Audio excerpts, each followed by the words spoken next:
Can world airlines survive coronavirus? Almost all flights have been grounded, thousands of aircraft mothballed. Governments are now promising bailouts to keep the industry in the skies. But will that be enough? This is Inside Story.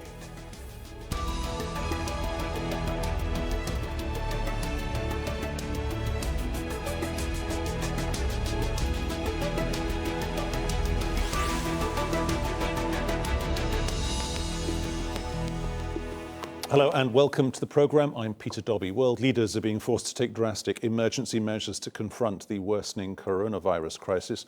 They're meant to keep people alive, but they are killing the global economy. With lockdowns in place around the world, millions of people are being laid off. Tourism industries are already critical. Consumer spending has crashed. So too have stock markets and oil prices. Billions of dollars worth of perishable products have also been destroyed. But few industries have been hit as hard as the aviation world. The International Air Transport Association, IATA, says the industry stands to lose more than $250 billion in revenue this year, and that's assuming things recover in 3 months. Singapore, Emirates and Turkish Airlines are just a few of the big names to stop almost all their operations. An estimated 8,500 aircraft are sitting in storage around the world. Many experts say some carriers simply will not survive. Airlines typically have around 2 months of cash in reserve at any one time. The US has come to the aid of its operators with a near $60 billion bailout, but the industry says that'll only keep it up in the air for so long. Okay, let's get going. Let's bring in our guest. Joining us from here in Doha is Alex Macheras. He's the editor of aviationanalyst.co.uk. In London, Anil Padhra, head of aviation at the University of West London. And from Singapore, Brendan Sobie, founder of Sobie Aviation and former chief analyst at the Centre for Aviation. Welcome to you all. Brendan in Singapore, are we talking about the survival of the fittest here? That's a bit extreme, I would say. I think all airlines are under extreme pressure right now. And virtually no airline can survive no international passenger travel, which is what we're looking at pretty much now for the month of April and beyond. So no airline can really survive that for more than a couple of months. And so everybody's under pressure, and really it comes down to what governments can support their own airlines and their own aviation sectors, because every airline will need some kind of support. So far, we've seen support from about a dozen countries around the world, and we're going to need to see support from a lot more countries in the coming weeks in order to avoid a lot of bankruptcies. But there's some confidence that in the industry that will happen, and that the airlines will be there when this crisis is over to carry passengers and to drive the global economy once again. Anil, in London, regionally and around the world, is this all of a piece? Or, traditionally, regionally, certain regions do subsidize their airlines, and certain airlines, their accounts, their books are maybe open to question at some points during the year because they do run at a loss anyway. Yeah, this is a particularly difficult time for the airline industry. This is certainly the Northern Hemisphere summer. We're looking at a time when demand for air travel will be beginning to go up. We're getting very close to the Easter break. Traditionally, airlines in Europe, particularly low-cost carriers, but also full-service carriers, make a loss in the period from around about the end of September up until the end of March. And then they make a significant amount of money in the summer period from March until September, which recovers those losses and adds a bit of a profit. And that's what they rely on. And this Easter period is really peak period for them to make revenue, make profit, and they're going to be losing out on that certainly this year. Alex Macheras here in Doha. What kind of carrier will survive, make or break, because the local government keeps them up in the skies? Well, this is the largest crisis to ever face the aviation industry in the history of commercial flight. So with that in mind, it is true to say that the only way airlines will be able to power through what is the largest crisis they have ever faced, that they cannot plan for, that there aren't enough cash reserves in the world for, is with government intervention. And that's where we get this survival of the fittest nature.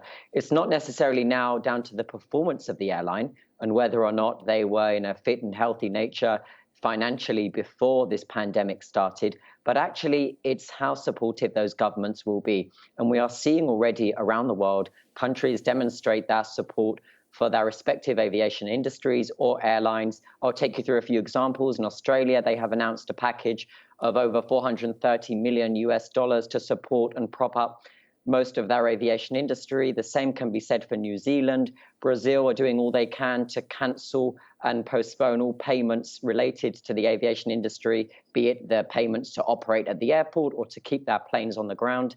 And in Singapore, the government have said that they will pay 75% of salaries for aviation industry workers. So it's these countries, these type of examples that already IATA have been praising and are suggesting that the only way forward is if we see more of that. Ultimately, for countries, for example, in Europe that have a lot more airlines than some parts of the rest of the world that have no relationship with the government, if they do not secure that intervention, if they are not supported by their respective governments, then it's very likely they will not survive, because at the moment we cannot see out of this pandemic.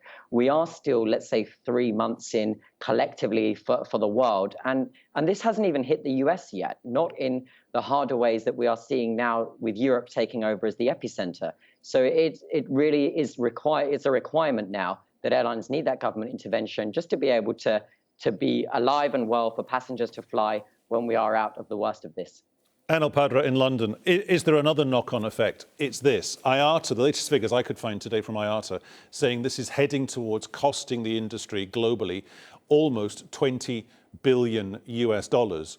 The consequence of that is that the profit margin that has now disappeared cannot be spent on buying new aircraft or leasing new aircraft or training new staff.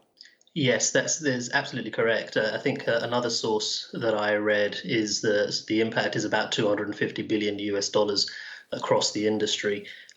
You've got the big manufacturers, Airbus and Boeing, which have produced some aircraft, obviously, in recent years, which are game-changing, incredibly fuel efficient. But these aircraft, airlines will struggle to purchase these aircraft because of the financial situation, because of the current crisis.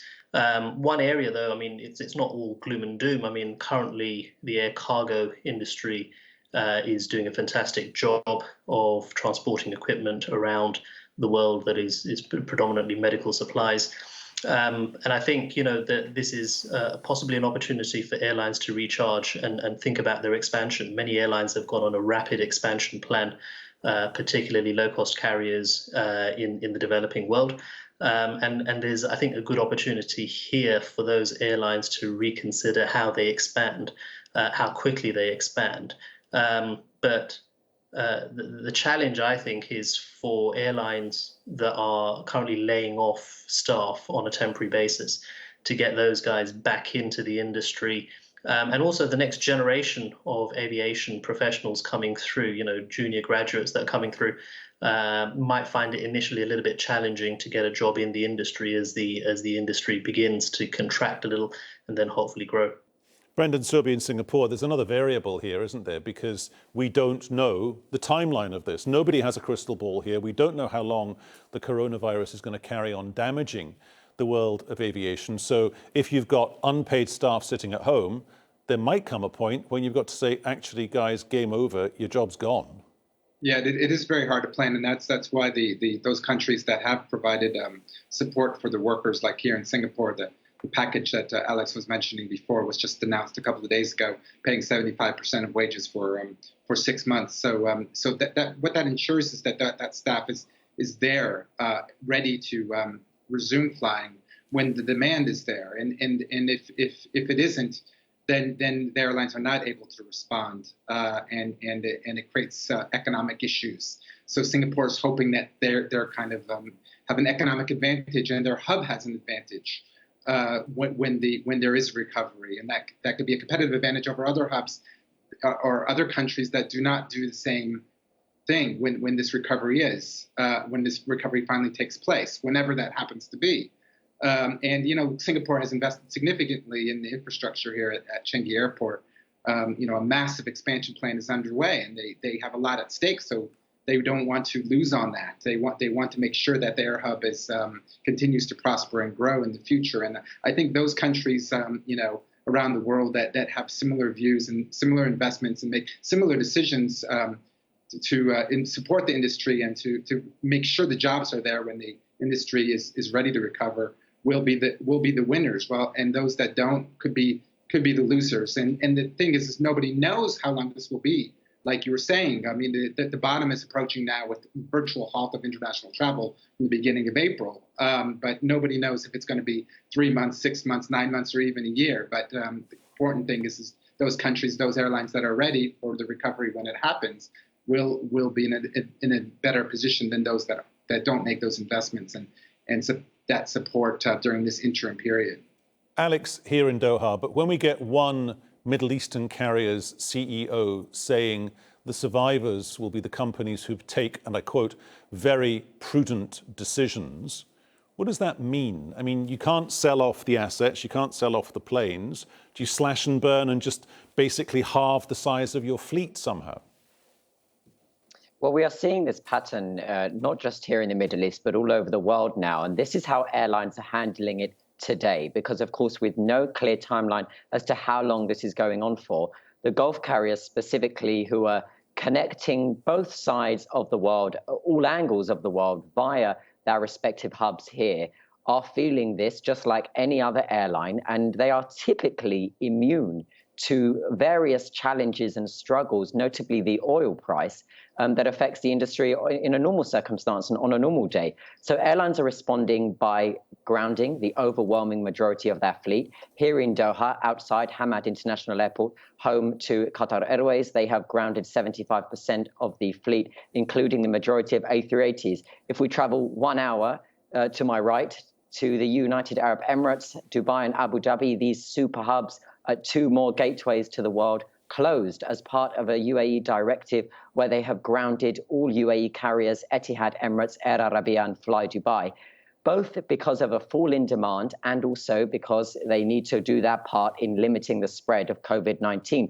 But what I think was really interesting, specifically that came from the UAE, was that they said that they will be there, of course, to respond to the air travel demand when it picks up again. But they did state that actually there is no demand now, and that's why they are having to completely suspend all operations. An aircraft is only ever able to make money for an airline when there are passengers on board and when it is in the air. And for the majority of airlines worldwide right now, those aircraft are not in the air. And if there are some, I can guarantee you the majority of them do not have very many passengers at all. And so the airlines are having to respond for the now and then, of course, plan for the next 3 to 6 months. How will this impact the airlines that have secured huge deals with Airbus and Boeing for the introduction of brand new jets? Yes. When they do not want a single empty seat in addition now, how will they factor that in around 3 months? That's the challenge they face. Anil, in London, would it be fair to say that this is the worst crisis to hit the airline world, in as much as aviation, when you get your bum on a seat, that's relatively speaking a very, very cheap way to move around the world anyway. The profit margins are so tiny if you're flying in economy down the back of a full A380, say Etihad, Qatar Airways, BA, whoever, they're not making a lot of money on that seat. And on top of that, you've got to convince people who now cannot afford to fly, who don't want to fly, to start flying again at some point in the future. So all these carriers have got to plan on taking a massive hit that might be so big, they have to face the prospect of going out of business. Yeah, I think you're right. I mean, this is not the first major crisis that the industry has faced. And actually, the industry is very resilient. You go back to 9/11, the industry had a significant hit there in terms of global profits. And if you look at what IATA published, it took about 5 years after 9/11 for the industry to recover and become profitable again. Then you take the next big crisis, which was the 2008 financial crisis. And there, the industry had a almost, in the first year, a significant hit, bigger than probably 9/11 there. But the recovery period was within about 2 years. And this is a slightly different crisis. And I think there's 2, or possibly 3 reasons why this is a slightly different crisis. One is that we have a restriction globally from various governments about the movement of people. So even if people wanted to fly, they can't. The second major reason is because a lot of people around the world in various sectors have been laid off, they're unemployed. That's going to hit their personal finances, and the amount of disposable income is reduced dramatically. And I think the third major impact on demand is going to be, once this crisis begins to recover, what about some of the perceptions of passengers regarding health concerns? You know, is sitting in an aircraft cabin for several hours, are you more likely to catch the virus? And I think those three things have to improve dramatically for the industry, for demand to pick up again. So it's going to be interesting. It's not a type of crisis that we've seen in the past, you know, and how quickly will the industry recover? Is this going to be quite a long recovery like we saw after 9/11, or is this going to be a recovery that is going to bounce back relatively quickly? I think demand will bounce back fairly quickly, particularly from business passengers. But it's, you know, how nervous is the regular passenger sitting in economy, which makes up the vast majority of numbers, and how quickly will they be able to feel confident that they can actually fly again? That's almost the big question.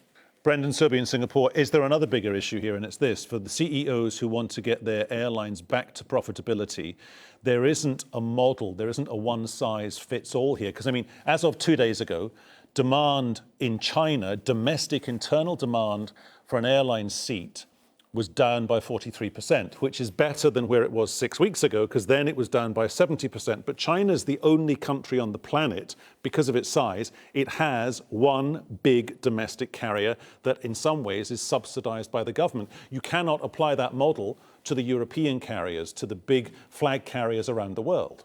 Yeah. I mean, there's all sorts of different models, and we could see some resetting of these models.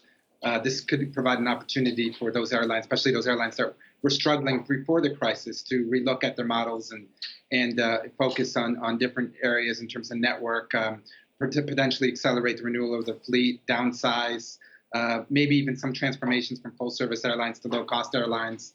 There is opportunity to make some changes like that could be for the better, for their long-term outlook and for their long-term positioning, and make the industry healthier. But we're probably not going to see that much of that. In terms of the domestic market, that's not really going to change. Those airlines in those countries that have large domestic markets, like China, they'll continue to benefit from those domestic markets.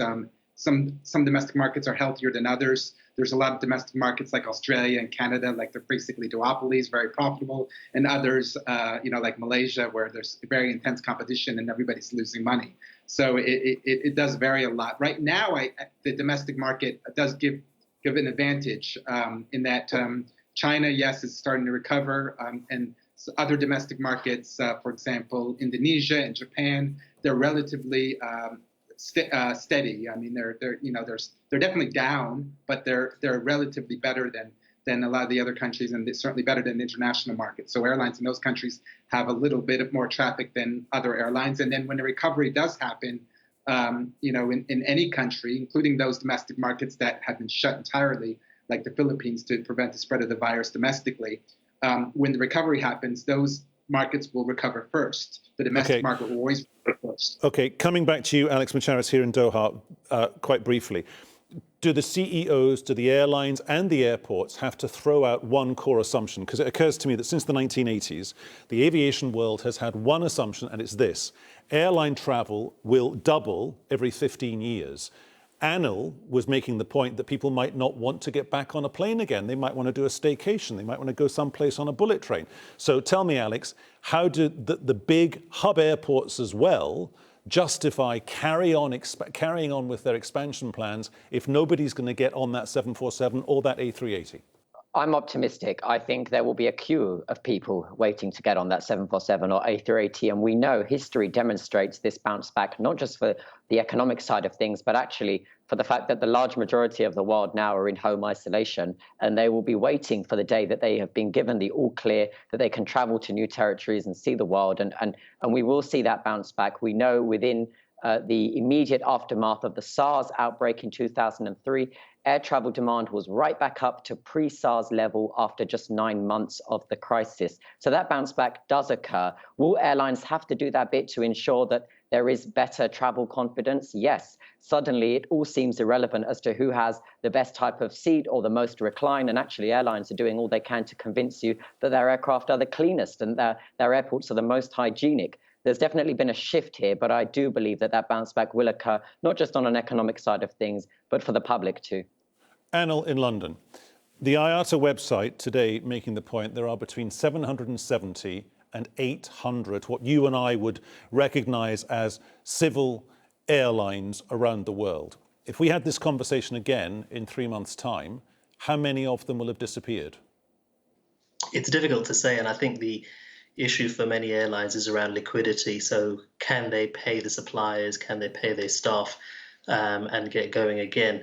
No doubt there will be casualties from this because a lot of airlines, as I said earlier, rely on this core period in the summer to try and get that revenue and make that profit. So it's difficult to say. I think it's very, very important to understand that international air travel and the aviation industry globally puts a considerable amount of economic impact, positive economic impact to countries. And for governments, they cannot, in many parts of the world, live without the aviation industry. So here in the UK, for example, the Chancellor has ruled out any kind of help for airlines until it gets to a situation where it's fairly dire, and then they have to put some sort of bailout plan or some sort of loan or grant to give these airlines.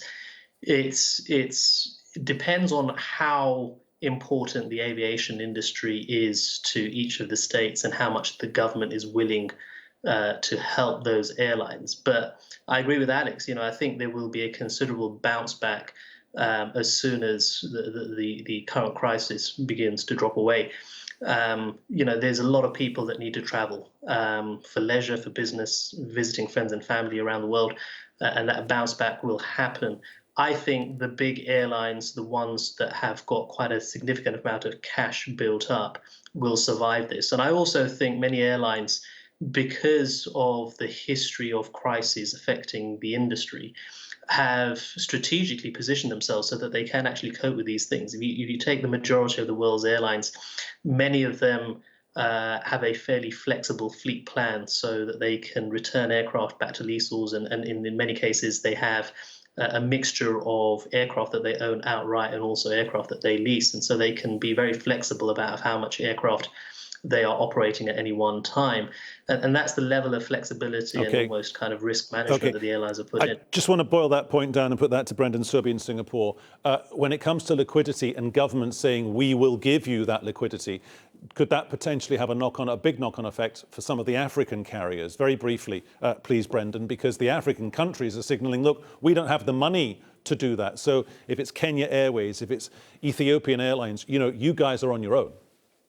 Yeah, Africa is a very challenging market, and it has been for some time, and will be even more challenging now because of this crisis doesn't affect everyone equally. And in Africa, a lot of the governments might not have the appetite or the money to bail out the airlines or to support the airlines, and that's very concerning for Africa. It's going to be very interesting to see what happens in Africa. So much potential there, and the airlines there are so weak and are generally unprofitable and enter this crisis in an already difficult position. And a lot of the airlines, if they don't receive funds, they will run out of money very quickly. And we might see some of the first casualties in Africa, and that will be unfortunate for the African industry because it's really. We have to leave our conversation there, but thank you so much for taking us through so many variables, so many unknowns in the weeks and months to come. They were our guests here on Inside Story, Alex Macheras, Anil Padhra and Brendan Sobie. And thank you too for watching. You can see the programme again anytime on the website aljazeera.com. And for more discussion, go to our Facebook page. That's facebook.com/AJ Inside Story. You can also follow the conversation on Twitter at AJ Inside Story, or tweet me, I'll tweet you back. I'm at Peter Dobbie1. From me, Peter Dobbie, and the team here in Doha, thanks for watching. I will see you at the usual time tomorrow. Bye-bye.